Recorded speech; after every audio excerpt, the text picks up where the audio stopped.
गली गली में शोर है, भारतीय जनता पार्टी चोर है। अब इस बात पे सुप्रीम मोहर है। अब इस बात में कोई शक नहीं रहा कि भारतीय जनता पार्टी चंडीगढ़ के मेयर चुनाव में लोकतंत्र के खिलाफ साजिश कर रही थी। लोकतंत्र के बाहर जाके गलत तरीके से मेयर की कुर्सी को हथियाने की कोशिश कर रही थी।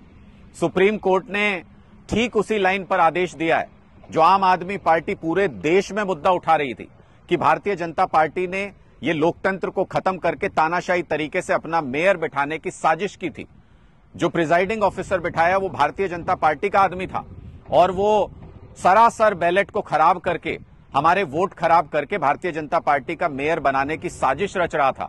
सुप्रीम कोर्ट ने सारा रिकॉर्ड सिक्योर करने को कहा है, वीडियो फुटेज को संरक्षित करने को कहा है और सारा वीडियो फुटेज और रिकॉर्ड हाईकोर्ट में सबमिट करने के लिए कहा गया है। अगली सुनवाई में दूध का दूध और पानी का पानी होगा। लेकिन आम आदमी पार्टी ने जिस तरीके से भारतीय जनता पार्टी के लोकतंत्र के खिलाफ चल रही इस साजिश का मुकाबला किया, उसने लोगों के जहन में एक बात स्थापित कर दी है कि भारतीय जनता पार्टी कितनी भी कोशिश कर ले देश में लोकतंत्र को हानि पहुंचाने की, खत्म करने की, हम लोकतंत्र के लिए जी जान से लड़ेंगे। आम आदमी पार्टी भारत के लोकतंत्र को किसी भी तरह का खतरा आने नहीं देगी और जब भी जरूरत पड़ेगी भारतीय जनता पार्टी की लोकतंत्र विरोधी साजिशों को इसी तरीके से बेनकाब करेंगे।